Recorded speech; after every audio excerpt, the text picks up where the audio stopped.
Hello everyone. कल के blog के बाद हम लोग आज क्लासिकल थ्योरी ऑफ एम्प्लॉयमेंट एक टॉपिक पढ़ने जा रहे हैं जो कि एक बहुत ही इंपॉर्टेंट टॉपिक है मैक्रो इकोनॉमिक्स का, जिसमें हम लोग क्लासिकल थ्योरी ऑफ एम्प्लॉयमेंट से स्टार्ट करेंगे क्योंकि ये बिल्कुल बेसिक है। और मैक्रो इकोनॉमिक्स में अगर आपको कहीं से स्टार्ट करना है, आपको नहीं समझ में आ रहा है कौन सा टॉपिक पढ़ें, तो सबसे पहला टॉपिक जो पढ़ने लायक है वो यही है। तो इसमें भी क्लासिकल थ्योरी ऑफ एम्प्लॉयमेंट में जो स्टार्टिंग में जो दो कंडीशन दी होती हैं वो मैं आपको बता रहा हूँ, जो मोस्ट इंपॉर्टेंट कंडीशन है। पहली तो ये है कि फुल एम्प्लॉयमेंट कंडीशन हमेशा एग्जिस्ट करती है। ठीक है, ये जो फुल एम्प्लॉयमेंट कंडीशन है ये हमेशा एग्जिस्ट करती है। इसका क्या मतलब हुआ कि लेबर और कैपिटल का पूरा पूरा यूटिलाइजेशन हो रहा है और इन्फ्लेशन भी नहीं है मार्केट में। ठीक है, तो लेबर मैं यहाँ लिख देता हूँ ताकि आप लोगों को इजी हो जाए। लेबर एंड कैपिटल, इन दोनों का फुल यूटिलाइजेशन, फुल एम्प्लॉयमेंट मतलब इनका पूरा पूरा यूटिलाइजेशन हो रहा है और विदाउट एनी इन्फ्लेशन, कोई इन्फ्लेशन नहीं है। ये अपने नोट्स बनाते चलिएगा इसी के साथ, इसलिए मैं आपको लिखवाता हूँ विदाउट एनी इन्फ्लेशन। और दूसरी जो इंपॉर्टेंट कंडीशन होती है क्लासिकल थ्योरी में वो ये है कि अगर कोई डेविएशन होता है इक्विलिब्रियम से, जैसे मान लीजिए ये क्लासिकल थ्योरी का एम्प्लॉयमेंट का, तो अगर मान लो कोई डेविएशन होता है इस इक्विलिब्रियम पॉइंट से, जैसे मान लो ऊपर चला गया या फिर कहीं इधर चला गया, तो जो मार्केट फोर्सेस हैं या जो भी, हमेशा एक टेंडेंसी रहती है कि आपको इक्विलिब्रियम के तरफ ही जाएगा। Tendency to reach equilibrium if it is disturbed. मतलब अगर इक्विलिब्रियम बाई चांस किसी फोर्स से डिस्टर्ब हो जाता है, जहां पे फुल एम्प्लॉयमेंट कंडीशन रहती है, वो अगर डिस्टर्ब, ये कंडीशन अगर डिस्टर्ब हो जाती है किसी कारणवश, ये मान लो फुल एम्प्लॉयमेंट कंडीशन है, तो ये अगर डिस्टर्ब हो जाती है, ऊपर या नीचे चली जाती है, अंडर एम्प्लॉयमेंट या ओवर एम्प्लॉयमेंट हो जाता है, तो हमारी जो मार्केट फोर्सेज हैं या जो भी फोर्सेज हैं वो इसको हमें फोर्स करती हैं कि हम वापस इक्विलिब्रियम की तरफ आए। अगर अंडर एम्प्लॉयमेंट है तो हम लोग इक्विलिब्रियम की तरफ जाएंगे, अगर ओवर एम्प्लॉयमेंट है तो भी हम लोग कम करके डाउन की तरफ जाएंगे। ये तो था मेन पॉइंट्स इसके, मतलब कि दो मेन कंडीशन जो कि हमें ध्यान में रखनी है। अब बात करेंगे जो मेजर चीज जिसके बारे में पढ़ना है, जहां से एक मॉडल स्टार्ट होता है उसकी बात करेंगे। तो सबसे पहले हम देखेंगे एजम्पशंस। किसी भी मॉडल के लिए एजम्पशंस बहुत इंपॉर्टेंट होती हैं। बिना एजम्पशंस के तो मॉडल हो ही नहीं सकता, क्योंकि आइडियल कंडीशंस में तो मॉडल कोई सक्सेसफुल बैठेगा ही नहीं। तो हम लोग क्या करेंगे, सबसे पहले एजम्पशंस पढ़ना शुरू करेंगे। ठीक है, तो पहली जो एजम्पशन होती है इसकी क्लासिकल थ्योरी ऑफ एम्प्लॉयमेंट की, पहली जो एजम्पशन है वो क्या कहती है कि फुल एम्प्लॉयमेंट होता है। मैं आपको ये बता चुका हूं, फिर भी हम लोग इसमें लिखेंगे, ये हमारे नोट्स भी तैयार हो रहे हैं साथ साथ। फुल एम्प्लॉयमेंट होता है, ठीक है, ऑफ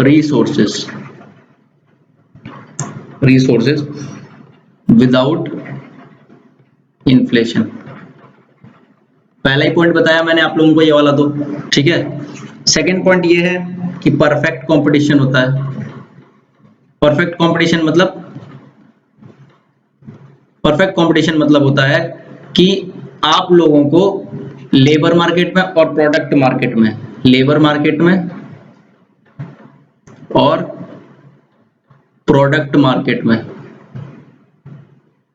दोनों में परफेक्ट कंपटीशन देखने को मिलेगा। और इसका मतलब ये होता है कि लेबर्स को और सप्लाई, मतलब जो यूजर्स हैं लेबर्स के, जो इंडस्ट्रियलिस्ट हैं, उनको पूरी पूरी जानकारी होती है एक दूसरे के बारे में कि क्या रेट चल रहा है मार्केट में, क्या उनका वेज रेट चल रहा है और कितना पैसा उन्हें देना है और कितनी सप्लाई उस रेट पे है। ऐसे ही प्रोडक्ट वाले में भी कस्टमर्स को, कंज्यूमर्स को अपनी प्रोडक्ट के रेट का सारी इंफॉर्मेशन होती है, और जो सेलर्स होते हैं उनको भी पूरी इंफॉर्मेशन होती है कि कितने पे जो भी उनका प्रोडक्ट है खरीदा जाए या बेचा जाएगा। ठीक है, ये दोनों चीजें होती हैं। परफेक्ट कंपटीशन का मतलब ये होता है। और मतलब अनलिमिटेड नंबर ऑफ वो होती हैं, बहुत सारी फर्म्स होती हैं और बहुत सारे कंज्यूमर्स भी होते हैं। उसके बाद क्लोज्ड इकोनॉमी, मतलब कोई भी फॉरेन ट्रेड नहीं होगा, क्लोज्ड इकोनॉमी होगी। ये भी एक कंडीशन है या अजम्पशन कह लीजिए क्लासिकल थ्योरी की। उसके बाद फोर्थ, क्लासिकल्स जो थे वो लेजर को सपोर्ट करते थे, तो लेजर हम यहाँ पे लिखेंगे। ठीक है, तो लेजिस्लेचर का मतलब होता है कि नो गवर्नमेंट इंटरवेंशन। ठीक है, लेजिस्लेचर का मतलब होता है नो गवर्नमेंट इंटरवेंशन। ये सिर्फ हम ये बोल रहे हैं कि हमने पहले अजम्पशन, अगर ये कंडीशन ट्रू होंगी तो ही classical theory of employment work करेगी। तो पहली कंडीशन होगी फुल एम्प्लॉयमेंट, दूसरी परफेक्ट कंपटीशन, तीसरी क्लोज्ड इकोनॉमी और चौथा लेजर-फेयर। लेजर-फेयर मतलब no government intervention. No government intervention को सपोर्ट करते थे क्लासिकल्स। ये भी कंडीशन होनी जरूरी है वरना क्लासिकल थ्योरी वर्क नहीं करेगी। ठीक है, उसके बाद एक और चीज इन्होंने बोला कि labour is homogeneous. Labour is homogeneous, ये भी एक कंडीशन लगा दी इन्होंने। ये क्यों लगा दी? क्योंकि एक लेबर है जो 1 घंटे में 10 यूनिट काम करता है तो दूसरा लेबर भी 10 यूनिट काम करेगा, सारे लेबर 10 यूनिट काम करेंगे, ये उन्होंने बोल दिया। अगर एक भी लेबर अगर 1 घंटे में 9 यूनिट काम करता है या उससे कम करता है तो फिर लेबर होमोजीनियस कहाँ रह गया? हर लेबर की अपनी एफिशिएंसी है, तो ये इस मॉडल में नहीं चल पाएगा। क्लासिकल्स का मानना था कि हर लेबर बराबर काम करता है, या इस मॉडल के लिए तो उन्होंने यही एजम्पशन रखी थी। छठी जो है, सिक्स्थ एजम्पशन जो है वो जो है ये कहती है कि output of economy, output of economy वो दो चीजों पे डिपेंड करता है। पहला जो है कंजम्पशन एक्सपेंडिचर, लोग कंज्यूम क्या कर रहे हैं, कंजम्पशन एक्सपेंडिचर, और प्लस दूसरा लोग इन्वेस्टमेंट कितना कर रहे हैं, इन्वेस्टमेंट एक्सपेंडिचर। तो ये तो हुआ एजम्पशंस, ये एक एजम्पशन है कि आउटपुट ऑफ इकोनॉमी इन दो चीजों पे डिपेंड करती है, ये छठा एजम्पशन था। ठीक है, अब बात करेंगे सेवंथ एजम्पशन की। सेवंथ एजम्पशन क्या कहता है? Quantity of money is given, quantity of money is given, मतलब कि हम और नोट नहीं छाप सकते, जितने नोट हैं मार्केट में उतने ही नोट से काम चलाना पड़ेगा, हम और नोट नहीं छाप सकते। ठीक है, ये इसका मतलब है। उसके बाद wages and prices are flexible, wages and prices are flexible, ये भी एक है। फिर नाइन्थ आ जाता है, एक और अजम्पशन है नाइन्थ, वो बोलता है कि मनी वेजेस और real wages are directly related and proportional. Money wages and real wages are directly related and proportional. ये सब लिखते जाइएगा, नोट्स बनाते जाइएगा, इंपॉर्टेंट है सारे एजम्पशंस, इस पे क्वेश्चन आते हैं नेट में। तो अब मैं आपको ये बताना चाहता हूँ कि इसमें जो इंपॉर्टेंट है मैं उसको हाईलाइट कर देता हूँ। एक तो ये जो मनी वेजेस है ये इंपॉर्टेंट है, और एक रियल वेजेस, ये दोनों क्या होते हैं आपको पता होना चाहिए। तो मैं छोटे शॉर्ट टर्म में आपको बता देता हूँ स्मॉल में, कि मनी वेजेस जो होता है, जो पैसे में जो आपको इनकम मिलती है, वेज मिलती है आपकी, वो मनी वेज होता है। और जो आपको रियल वेज होता है उसमें आपके बच्चों, मान लो कोई किसी कंपनी में आप लेबर की तरह काम कर रहे हैं, अगर आपके बच्चों की पढ़ाई उस कंपनी ने किसी स्कूल में फ्री करवा रखी है, आपको फ्री हेल्थ फैसिलिटीज मिल रही हैं, तो वो सारी वेज मिला के आपको रियल वेज कितनी मिल रही है, वो ज्यादा मिलती है। तो ये दोनों जो चीजें होती हैं आपस में डायरेक्टली रिलेटेड होती हैं और प्रोपोर्शनल भी होती हैं। ठीक है, तो उसके बाद एक और अजम्पशन आती है जिसके बारे में हम अगले 10th पॉइंट में बात करेंगे, कि कैपिटल स्टॉक ऑफ टेक्नोलॉजी। जो कैपिटल स्टॉक हमारा है, जितना भी हमारा पैसा होगा हमारे पास, और टेक्नोलॉजी, ये दोनों गिवन होते हैं और कांस्टेंट होते हैं शॉर्ट रन में। ठीक है, तो मैं लिख देता हूं, कैपिटल स्टॉक मतलब पैसा, पूंजी, जिसको हिंदी में पूंजी बोलते हैं, और टेक्नोलॉजी आर गिवन। हमें पता होगा हम किस टेक्नोलॉजी का यूज कर रहे हैं, ये दिया होगा। और शॉर्ट रन में देखो, टेक्नोलॉजी और पैसा दोनों, आप एकदम से लॉन्ग रन में पैसा अपना बढ़ा सकते हैं, लेकिन शॉर्ट रन में ये कांस्टेंट होता है इन शॉर्ट रन। ठीक है, तो ये दोनों, ये हो गया 10th अजम्पशन। अब हम लोग बात करेंगे, देखो ये तो हो गई एजम्पशंस हमारी खत्म हो गई। यहाँ पे 10 ही एजम्पशंस है। एजम्पशंस को आपको अच्छे से समझना है, विदाउट एजम्पशन आप मॉडल कैसे वर्क कर रहा है उसको नहीं समझ पाएंगे। आधी चीजें तो एजम्पशंस पे ही बेस्ड होके हम अज्यूम करते हैं अपने मॉडल में। ठीक है, अब इसको पढ़ने के लिए हमें एक चीज की और जानने की जरूरत है, जो कि जिसको बहुत इंपॉर्टेंट बोला जाता है इस क्लासिकल थ्योरी ऑफ एम्प्लॉयमेंट में, जो कि है सेज लॉ ऑफ मार्केट। ठीक है, ये बहुत ही फेमस लॉ है जो कि क्लासिकल्स ने दिया, सेज लॉ ऑफ मार्केट। इसके बारे में हम लोग डिस्कस करेंगे, लेकिन इससे पहले दो चीजें मैं आपको बताना चाहता हूं कि जो लेवल ऑफ इनकम और एम्प्लॉयमेंट है वो दो इंपॉर्टेंट चीज से गवर्न होता है क्लासिकल के अकॉर्डिंग। ठीक है, मैं लिख देता हूं यहाँ पे जिससे आप लोगों को थोड़ा सा ये हो जाएगा। ये हम लोग अभी थोड़ी देर के लिए वेटिंग पे रखते हैं। ठीक है, इसको वेटिंग पे रखो 2 मिनट के लिए। पहले ये समझ लीजिए कि जो लेवल ऑफ इनकम होता है, ये पॉइंट इंपॉर्टेंट है इसलिए बता रहा हूं। Level of income and employment, कितनी लोगों की इनकम है और कितना एम्प्लॉयमेंट है कंट्री में, ये मोस्टली दो चीजों पे गवर्न होता है, दो चीजों के द्वारा संचालित होता है या दो चीजों के द्वारा गवर्न किया जाता है। गवर्न्ड बाय टू थिंग्स, और वो दो चीजें कौन सी हैं वो मैं यहां लिख रहा हूं। पहली चीज तो यह है कि फिक्स्ड कैपिटल स्टॉक, मैंने बताया आपके पास पैसा कितना है वो काफी डिपेंड करता है कि आपको इनकम कितनी मिलेगी और एम्प्लॉयमेंट कितना होगा मार्केट में। ठीक है, और ये फिक्स्ड कैपिटल स्टॉक क्या होता है, वो पैसा जो कैपिटल गुड्स पे उड़ाया जाए। ठीक है, जो कैपिटल गुड्स के लिए खर्च होता है, ऐसा पैसा मैं लिख देता हूं, पैसा जो कैपिटल गुड्स पे ही खर्चा किया जाता है।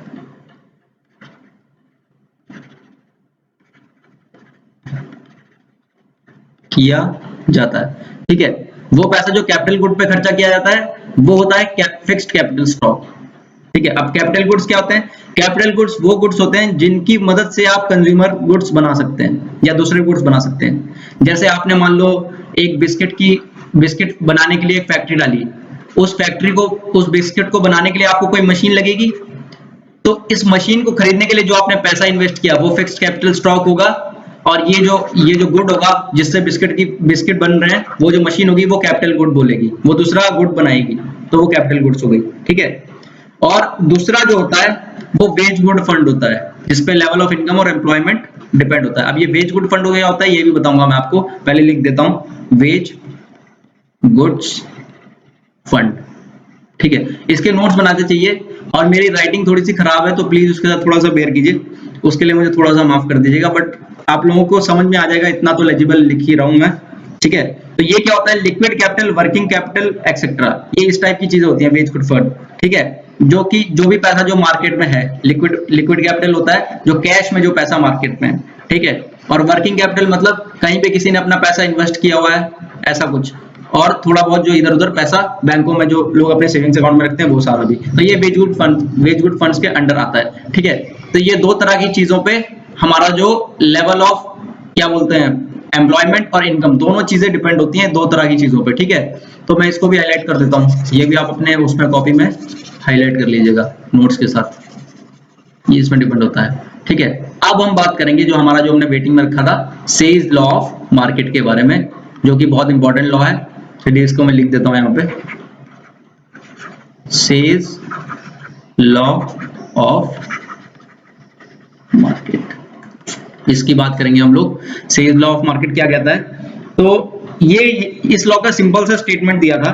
ठीक है, कि सप्लाई, लिख लीजिए आप अपनी कॉपी में, supply creates its own demand, ये स्टेटमेंट थी सीधी। ठीक है, इसको अभी डिटेल में एक्सप्लेन करूंगा मैं कि ये क्या स्टेटमेंट और इस तरह की स्टेटमेंट क्यों दी गई। पहले देखिए, supply creates its own demand, ये होता है सेज लॉ ऑफ मार्केट। ठीक है, अब आगे चलते हैं, अब समझेंगे इसको ये असल में होता क्या है। तो मतलब कि जो क्लासिकल इकोनॉमिस्ट थे उनका ये मानना था कि there is no problem of demand in economy, no problem of demand in economy. जो क्लासिकल इकोनॉमिस्ट थे वो ये मानते थे कि डिमांड की कभी कोई प्रॉब्लम आ ही नहीं सकती, मतलब लोग डिमांड करना छोड़ ही नहीं सकते, लोगों को चाहिए, बस तुम दबा के प्रोड्यूस करते रहो। तो लोगों उनका इस तरीके से था, सप्लाई बेस्ड था माइंडसेट, कि हमें बस प्रोडक्शन करते रहना और लोग अपने आप कंजम्पशन करते जाएंगे। ठीक है, तो इसका मतलब क्या हुआ, अगर डिमांड इन इकोनॉमी है ही नहीं, डिमांड की कोई प्रॉब्लम ही नहीं है, तो there will be no problem of over production, कभी ओवर प्रोडक्शन होगा ही नहीं, आप दबा के सप्लाई करते हो और डिमांड तो कभी कम ही नहीं हो रही, तो देयर विल बी, देयरफॉर हम इसको इस तरीके से भी लिख सकते हैं, there will be no problem of over production, है ना, ये सब इंटरलिंक्ड है, आप लोग लिखते जाइए। तो ओवर प्रोडक्शन की कभी कोई प्रॉब्लम आएगी नहीं in this theory, in this classical theory, ठीक है। और इसीलिए हमारे हिसाब से जो लोग जो भी सेव करते थे उसको इन्वेस्टमेंट में बदलता है। ये भी एक इंपॉर्टेंट एजम्पशन है। क्लासिकल का ऐसा मानना था कि लोग चाहे 100 रुपए में से, मान लो 100 रुपए किसी की इनकम है, तो उसमें से मान लो 50 रुपीज कंज्यूम किया और 50 रुपीज उन्होंने सेव किया। तो ये जो सेविंग्स था वो ये कहीं ना कहीं इन्वेस्ट कर देते थे, इन्वेस्ट कर देते थे, ये कहीं ना कहीं इन्वेस्ट कर देते थे। तो savings is equal to investment, ये एक बहुत इंपॉर्टेंट अजम्पशन है जिसको बाद में कीन्स ने अपने अलग अलग थ्योरीज के द्वारा डिफाइन हटाया कि मतलब ऐसा नहीं होता है कि लोग इन्वेस्ट नहीं, सारी सेविंग्स को इन्वेस्ट नहीं करते हैं, लोग अपने पास पैसा बचा के रख लेते हैं। तो ये भी चीज है कि बहुत इंपॉर्टेंट फैक्ट है, ठीक है। अब बात करेंगे फ्री मार्केट। ये फ्री मार्केट को बहुत सपोर्ट करते थे क्लासिकल्स। फ्री मार्केट, ये सब मैं बता रहा हूं कि क्लासिकल थ्योरी ऑफ एम्प्लॉयमेंट कहता क्या है। क्लासिकल थ्योरी ऑफ एम्प्लॉयमेंट कहता है कि सब कभी भी मतलब ओवर प्रोडक्शन की आएगी नहीं कंडीशन, हमेशा फुल एम्प्लॉयमेंट रहेगी और हमेशा लैक ऑफ डिमांड कभी कोई प्रॉब्लम बनेगी नहीं। हमेशा उनका सेल्स लॉ ऑफ मार्केट भी क्लासिकल थ्योरी ऑफ एम्प्लॉयमेंट के अंडर ही आता है कि supply creates its own demand, ठीक है। अब फ्री मार्केट की बात करेंगे तो फ्री मार्केट को सपोर्ट करते थे क्लासिकल्स। वो ये कहते थे कि there should be no intervention of government, no intervention of government, ठीक है। तो अगर ऐसा होगा, अगर ये कंडीशन होती है तो जो हमारी इकोनॉमी है वो will move towards full employment, towards full employment. अगर गवर्नमेंट इंटरवीन ना करे तो इकोनॉमी अपने आप फुल एम्प्लॉयमेंट की तरफ बढ़ेगी, ठीक है जी। तो will move towards full employment. अब बात करेंगे, और ये जो कंसेप्ट है ये हमेशा एडवांस कैपिटलिस्ट इकोनॉमी को ही, इकोनॉमी में ही काम करता है, ठीक है। एडवांस कैपिटलिस्ट इकोनॉमी के लिए ये फेवरेबल होता है ये कंसेप्ट कि फ्री मार्केट वाला। जो कैपिटलिस्ट इकोनॉमी होती है जो कि पूंजीवाद, जैसे कि जो इंडस्ट्रियलिस्ट वगैरह को सपोर्ट करती हैं, सरकार का इंटरवेंशन जिनमें ना हो, जिनमें, तो वो फ्री मार्केट और कैपिटलिस्ट इकोनॉमी को सपोर्ट करती हैं, ठीक है। अब बात करेंगे प्राइस फ्लेक्सिबिलिटी एंड एम्प्लॉयमेंट की। क्लासिकल थ्योरी ऑफ एम्प्लॉयमेंट में हम प्राइस फ्लेक्सिबिलिटी और एम्प्लॉयमेंट की बात करेंगे, ठीक है। तो मैं लिख देता हूं यहाँ पे, आप साथ साथ लिखते चलिएगा, प्राइस फ्लेक्सिबिलिटी एंड एम्प्लॉयमेंट, इसके बारे में क्या बात करेंगे कि money wages and real wages are directly related to each other and proportional. इसका मतलब क्या हुआ, ये मैंने आपको एक पॉइंट लिखवाया था कि money wages and real wages, ये रिलेटेड है डायरेक्टली और प्रोपोर्शनल है। इसका क्या मतलब हुआ, इसका मीनिंग क्या हुआ कि अगर मनी वेज में डिक्रीमेंट होता है तो क्या होगा, then decrease in real wage, उसी प्रोपोर्शन में जिस प्रोपोर्शन में मनी वेज डिक्रीज हुई है। सिंपल सा मतलब इसका ये है, ठीक है। तो अब इन सब चीजों को ध्यान में रखते हुए हमारा जो फंक्शन होता है जिसमें हम लोग प्रोडक्शन फंक्शन बोलते हैं, क्लासिकल थ्योरी ऑफ एम्प्लॉयमेंट में जो प्रोडक्शन फंक्शन होता है वो ये होता है, production function is a function of K, T and NL। अब आप लोग बोलोगे ये K, T और NL क्या है, तो मैं सबको यहाँ पे बारी बारी से वो कर देता हूँ। पहले मैं इसको हाईलाइट कर देता हूँ अच्छे से। ये होता है हमारा प्रोडक्शन फंक्शन, ठीक है। और देख लेता हूँ, ठीक है। तो ये है हमारा प्रोडक्शन फंक्शन। K का मतलब हो गया कैपिटल, ये तो आपको नाम से ही समझ में आ रहा है।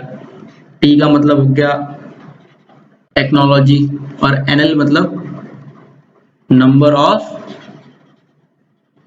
लेबर। तो ये होता है हमारा production function in classical theory of employment, ठीक है। अब बात करेंगे हम लोग कि जनरली जो अब एक थ्योरी आपने पढ़ ली, उसके बारे में सब पढ़ लिया कि सेज लॉ ऑफ मार्केट क्या कहता है, कैसे मनी वेज और रियल वेज क्यों डायरेक्टली रिलेशनल प्रोपोर्शनल होते हैं, ठीक है, डायरेक्टली रिलेटेड होते हैं, और फ्री मार्केट कैसे काम करती है। ये सब एक जस्ट एक विचारधारा थी, जो थ्योरी थी, जो कि क्लासिकल्स ने दी, ठीक है। अब इसके ऊपर क्रिटिसिज्म्स भी आए, हर थ्योरी का अपना एक क्रिटिसिज्म होता है, ठीक है। तो अब हम क्रिटिसिज्म्स के बारे में बात करेंगे, criticisms of classical theory of employment. Criticisms की बात करेंगे, इसको हाईलाइट कर देता हूं ताकि आप लोगों को थोड़ा सा इजी हो जाए समझने में, ठीक है। तो ये क्रिटिसिज्म्स की बात करेंगे और हमारा लेसन लगभग खत्म होने पे आ गया है, तो थोड़ा सा और बेयर कर लीजिए। मैं जानता हूँ काफी लंबा लेसन हो गया है ये, ठीक है। तो ये क्या था, ये किसने दिए थे, ये जो क्रिटिसिज्म थी ये कीन्स ने की, ज्यादातर क्रिटिसिज्म कीन्स ने की। कीन्स ने 1936 में अपनी एक बुक निकाली, द जनरल थ्योरी। 1936 में इन्होंने ये बुक निकाली और इस बुक में इन्होंने खूब सारे क्रिटिसिज्म भर भर के किए इस थ्योरी के। पहला क्रिटिसिज्म से क्या था कीन्स के द्वारा, full employment condition is absurd. Absurd मतलब बेतुकी है, बेतुकी मतलब कि ये जो फुल एम्प्लॉयमेंट कंडीशन है ये होती नहीं है, कीन्स का ऐसा कहना था। फिर कीन्स ने ये भी कहा कि सेज लॉ इज अनरियलिस्टिक। ये सब लिखते जाइए, अपने नोट्स में बनाते जाइए। लेसन थोड़ा लंबा हो गया है क्योंकि classical theory of employment macro का पहला टॉपिक है और बहुत ही इंपॉर्टेंट टॉपिक है, ठीक है। तो इसको डिटेल में करवाना जरूरी था, ठीक है। तो सेज लॉ जो था वो अनरियलिस्टिक था। कैसे था, जो कीन्स थे उन्होंने क्या कहा कि problem of over production exist, ठीक है। कीन्स के अकॉर्डिंग अगर देखें तो ओवर प्रोडक्शन की प्रॉब्लम जो थी वो एग्जिस्ट करती है। इसीलिए उन्होंने कहा कि 1929 में जो ग्रेट डिप्रेशन आया अमेरिका में, ग्रेट डिप्रेशन जो आया वो क्यों आया, वो ओवर प्रोडक्शन की वजह से ही तो आया, उनका ये कहना था, ठीक है। तो इसीलिए जो सेज लॉ जो था वो अनरियलिस्टिक था। सेज लॉ क्या बोलता था कि सप्लाई अपनी ओन डिमांड बनाएगी, सप्लाई करते जाओ मार्केट में प्रोडक्शन करते जाओ, तो कभी आपको प्रॉब्लम होगी नहीं क्योंकि डिमांड कभी कम होगी ही नहीं, ये इनका मानना था। लेकिन कीन्स क्या कहते थे कि ओवर प्रोडक्शन होता है, ये प्रॉब्लम होती है, और 1929 का ग्रेट डिप्रेशन इसका परफेक्ट एग्जांपल है, ठीक है। तो ये एक क्रिटिसिज्म एक और आया, ठीक है। फिर एक चीज और उन्होंने बताई, थर्ड पॉइंट, कि सेविंग्स, क्लासिकल क्या बोलते थे, savings is equal to investment, पर कीन्स ने क्या बोला, savings is not equal to investment, savings is not equal to investment. ये कहा किसने, कीन्स ने, क्योंकि इन्वेस्टमेंट क्या होता है। अच्छा एक चीज और है, हम लोग सोचते हैं कोई आदमी मार्केट में पैसा क्यों इन्वेस्ट करेगा, क्लासिकल सोचते थे कि किसी आदमी के पास अपनी सेविंग्स है, वो अगर बैंक अपना अपनी सेविंग्स को कहां रखेगा, बैंक में, ठीक है। बैंक अगर अपना रेट ऑफ इंटरेस्ट बढ़ा देंगी, मतलब अगर 10 रुपए पे वो 1 रुपए पैसा हर साल 1 रुपए देंगी, और अगले अगले उन्होंने अब बैंक ये कह रही है कि 10 रुपए पे अगर 1 रुपए देती है वो 1 साल में फॉर 1 ईयर, ठीक है। ये पहले रेट चल रहा था, तो लोग इसमें रुपए जमा करा रहे थे, अपनी सेविंग्स कुछ जमा कर रहे थे, कुछ अपने पास रख ले रहे थे। लेकिन जब 10 रुपए में वो 2 रुपए देने लगी पर ईयर, तो लोग अपना सारा पैसा कहां कर देंगे, बैंक में इन्वेस्ट कर देंगे, मतलब बैंक में जमा करा देंगे ताकि उन्हें इंटरेस्ट लगे। तो क्लासिकल ये बोलते थे कि रेट ऑफ इंटरेस्ट पे डिपेंड करती है इन्वेस्टमेंट। कोई अपना इन्वेस्टमेंट जब देखेगा, जब रेट ऑफ इंटरेस्ट उसे पैसे पे इन्वेस्ट करने पे कितना रेट ऑफ इंटरेस्ट मिल रहा है। लेकिन कीन्स ने क्या कहा कि मार्जिनल एफिशिएंसी ऑफ कैपिटल भी देखते हैं लोग अपना पैसा इन्वेस्ट करने से पहले, ठीक है।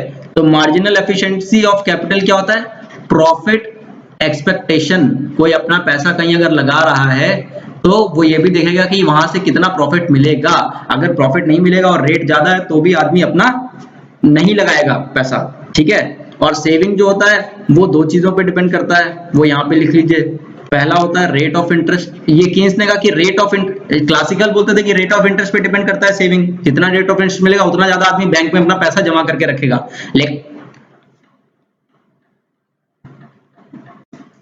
लेकिन ऐसा होता नहीं है।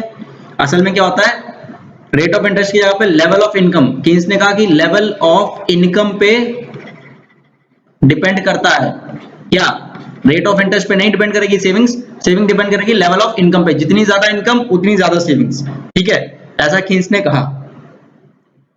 अच्छा, दूसरी चीज ये, फोर्थ पॉइंट जो क्रिटिसिज्म के उस पे आया वो था लेजर फेयर।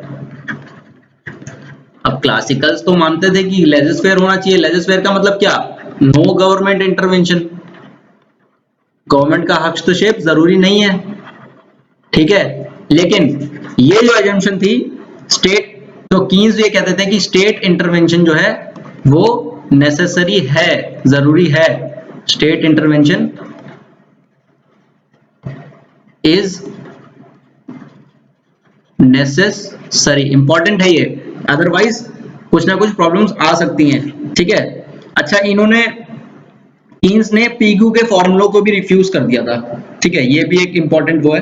देखो पीगू क्या बोलते थे कि एट द टाइम ऑफ, ये मैं नए पेज में बना लेता हूं ताकि आप लोगों को थोड़ा सा समझने, इंपॉर्टेंट पॉइंट है, कीन्स ने रिफ्यूज किया था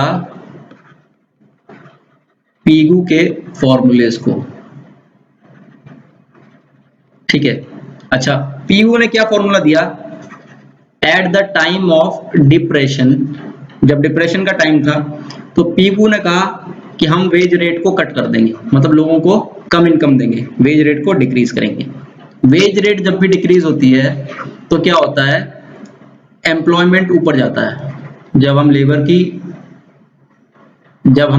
लेबर को कम पैसा देना पड़ता है तो हम रोजगार ज्यादा दे सकते हैं, ज्यादा लेबरों को काम पे लगा सकते हैं, ठीक है। इससे क्या होगा, जो फुल एम्प्लॉयमेंट आ जाएगा, पीगू ने कहा फुल एम्प्लॉयमेंट आ जाएगा मार्केट में, फुल एम्प्लॉयमेंट आ जाएगा तो प्राइस कम हो जाएगा, प्राइस कम हो जाएगा तो प्रोडक्शन बढ़ जाएगा, प्रोडक्शन बढ़ जाएगा तो रिकवरी स्टार्ट हो जाएगी। ये किसका था कहना, ये अपने पीगू भाई का कहना था, ठीक है। लेकिन कीन्स ने क्या बोला, जब आप, ये मैं दूसरे रंग से लिख देता हूं, जो कीन्स ने बोला वो मैं अलग अलग कलर से लिख देता हूं। कीन्स भाई बोले कि जब वेज रेट कट करोगे तो परचेजिंग पावर तो कम हो जाएगी, परचेजिंग पावर भी तो डिक्रीज करेगी, जब आप लोगों की सैलरी कम करोगे तो उनकी परचेजिंग पावर कम होगी, और परचेजिंग पावर कम होगी तो लोग, डिमांड कम होगी तो लोग खरीदेंगे ही नहीं, तो बना के फायदा क्या, ओवर प्रोडक्शन बढ़ता जाएगा और ये कभी ठीक नहीं होगा। तो इन्होंने ये थ्योरी जो पीयू की थी ये रिफ्यूज कर दी थी, ठीक है, इसको भी क्रिटिसाइज किया था। और लास्ट पॉइंट ये है इसका क्रिटिसिज्म का, ये लास्ट पॉइंट है कि लॉन्ग रन में हम सब, कीन्स ये कहते थे कि लॉन्ग रन में तो हम सब डेड हो जाएंगे, in the long run we all are dead, ये स्टेटमेंट थी उनकी, we all are dead. So हमेशा वो किसको सपोर्ट करते थे, he supported always short run. जब भी कीन्स की थ्योरी की बात आएगी हम हमेशा शॉर्ट रन की बात करेंगे, लॉन्ग रन में वो क्या मानते थे कि वी ऑल आर डेड। तो इसी के साथ ये लेसन खत्म हुआ। Thank you. मुझे बताइए कि आपको क्लासिकल थ्योरी ऑफ एम्प्लॉयमेंट में इसके अलावा कुछ समझना हो तो मुझे कमेंट करके प्लीज बताइएगा, ठीक है। Thanks and have a nice day.